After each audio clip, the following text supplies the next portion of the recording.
ইয়ের একটা অংশ, ছেলের থেকে আবার পাওয়া অংশ, তোমার তো অংশের অভাব নেই। এইগুলি খুঁজিয়ে দেখো না, খালি দেখো এখানে কি আল্লাহ রাব্বুল আলামিন ইহসান করে সুন্দর বিধান দিয়েছেন। আমাদেরকে এটা বুঝতে হবে। কাজে এই বিধানের বিরুদ্ধে যারা কথা বলবে, তারা আর যাই হোক মুমিন না, মুসলিম না, তারা মূলত মুসলিম দেশে অমুসলিমদের প্রেসক্রিপশন বাস্তবায়ন করে দেশটাকে অস্থিতিশীল করতে চায়, এটা গৃহযুদ্ধের দিকে নামিয়ে দিতে চায়। এবং তারা তাদের প্রভু, যাদের কাছ থেকে এনজিওর নামে শত কোটি টাকা আনে, ওই সমস্ত এনজিও প্রভুদেরকে তারা বোঝাতে চায় যে আমরা এখানে একটা বিপ্লব করেছি, আমরা ইসলামের বিরুদ্ধে, কোরআনের বিরুদ্ধে একটা সূত্র দাঁড় করিয়েছি, সুতরাং আমরা বিজয়ী হয়েছি। তোমরা গত বছর দিয়েছো 10 কোটি, এবার দাও 20 কোটি। তাই তো এই নারী কমিশন সুপারিশ করে আশ্চর্য হই, যেখানে ইসলাম নারীদের পবিত্রতা রক্ষাকে কত গুরুত্ব দিয়েছে, কত গুরুত্ব দিয়েছে। সাহাবাইকেরা, মহিলা সাহাবী, তাদের ইমানের উপরে এত বলিষ্ঠ ছিলেন, তারা নিজেরা স্বামীরা কোনো অবৈধ পয়সা উপার্জন করুক কিছুতেই মেনে নিতেন না।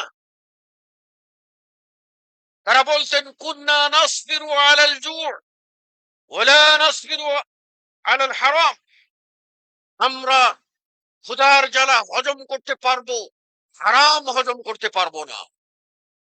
ক্ষুধার জ্বালা হজম করতে পারবো, অবৈধ কিছু আমরা গ্রহণ করতে পারবো না।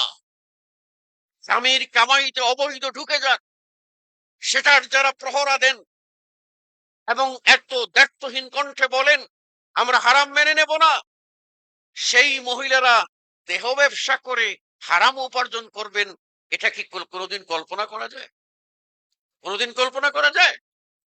লা হাওলা ওয়ালা কুওয়াতা ইল্লা বিল্লাহ। যাদের সম্পত্তি হারাম, যাদের উপার্জন হারাম, তার মধ্যে আল্লাহ রাসূল সাল্লাল্লাহু আলাইহি ওয়াসাল্লাম মাহরুল বাগী, আপনার দেহ ব্যবসার মাধ্যমে অর্থ উপার্জন করা হারাম।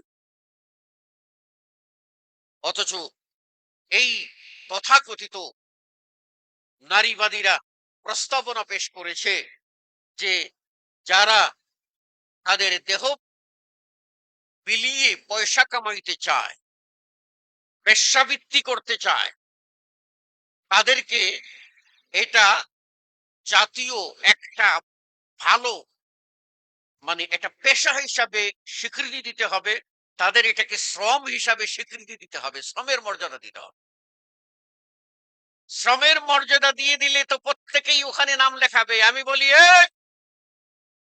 এত বলিষ্ঠ কণ্ঠে তুমি বলছো তোমার মেয়েকে ওখানে দাও, তোমার মেয়ে এই শ্রম দিয়ে অর্থ নিয়ে এসে তোমাকে পায়খানা খাওয়া, তারপরে তুমি বলো তুমি তোমার বেলায় সাধু, আর বাংলাদেশের সরল মা বোনদেরকে প্রস্রাবৃদ্ধির দিকে ঠেলে দেবে। এটা কি করে হতে পারে? কি করে মুসলিম মেনে নিতে পারে? কি করে ওই পুরুষরা যাদের কাছে প্রস্তাব দেওয়া হয়েছে তারা এটাকে গ্রহণ করে? এটাকে তো ওদের নাকের ডগায় ছুঁড়ে করা উচিত ছিল। কি প্রস্তাব করেছো? অবাস্তব, অকল্পনীয়, বাজে প্রস্তাব করেছো। এটাই কি তোমাদের মাথায় খেলছে? আশ্চর্য হবে। আর আরো প্রস্তাব পেশ করছে, প্রয়োজনে বাদশাহ আকবর যেমন ভারতবর্ষে করেছিল দ্বীন-এ এলাহি, যারা মানে ইতিহাস পড়েছেন তারা ভালো করে জানেন যে হিন্দু মুসলিম বুঝি না, হিন্দুও বাদ দাও আর তোমরা তোমাদের ইসলামও বাদ দাও, আমি একটা মাঝামাঝি ধরনের ধর্ম বাইর করি যাতে সবারই চলে। এইরকম বলতেছে এই দেশে 90 ভাগ মুসলিম, তোমাদের ইসলাম বাদ দাও, বাকি 10 ভাগ ইহুদি আছো, খ্রিস্টান আছো, বিভিন্ন উপজাতি যারা আছো, হিন্দু আছো, তোমাদের ধর্ম তোমরা বাদ দাও, আমরা একটা নতুন করে দেশীয় কালচারের আলোকে আমরা একটা বিধান তোমাদের বানিয়ে দেই, ওই বিধানের আগে তোমরা তোমাদের তোমাদের জীবন চালাইবা। হতে পারে? কত বড় দৃষ্টতা! এই দৃষ্টতা দেখিয়েছে আমাদের মতো মানুষগুলি আপনার সচেতন না হওয়ার কারণ। আমরা সচেতন হই, তাহলে এই ধরনের কাজ আমাদের সমাজে বাস্তবায়ন তো দূরের কথা, এটা ভাবে জনসামনে উপস্থাপন করতে পারবে না। মনে রাখবেন, আল্লাহ রাব্বুল আলামিন কোরআন কারীমে তার বিধান দিয়ে বলছেন, আল-ইয়াওমা আকমালতু লাকুম দীনাকুম ওয়া আতমামতু আলাইকুম নি'মাতি ওয়া রাদিতু লাকুমুল ইসলাম দীনা। পরিপূর্ণ আল্লাহ সন্তুষ্ট এই বিধানের উপর, আল্লাহর পছন্দের বিধান। ইন্নাদ দীনা ইনদাল্লাহিল ইসলাম, আল্লাহর কাছে মনোনীত জীবন বিধান হলো ইসলাম। রাসূল সাল্লাল্লাহু আলাইহি ওয়াসাল্লাম বলছেন, আমি তোমাদেরকে পরিপূর্ণ দ্বীনের উপরে ছেড়ে গেলাম, পরিপূর্ণ দ্বীনের উপরে ছেড়ে গেলাম। এখানে প্লাস মাইনাস করার অধিকার কারো নাই। তাহলে আমরা শুধু বলবো যে নামাজের বেলায়, সলাতের বেলায় সুন্নতের উল্টা হয়ে যাচ্ছে, বেদাত হয়ে যাচ্ছে, তাই না?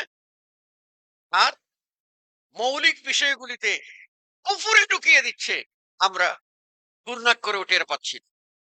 আল্লাহ বলছেন, তাম্মাত কালিমাতু রাব্বিকা সিদকান ওয়া আদলা লা মুবাদদিলা লিকালিমাতি।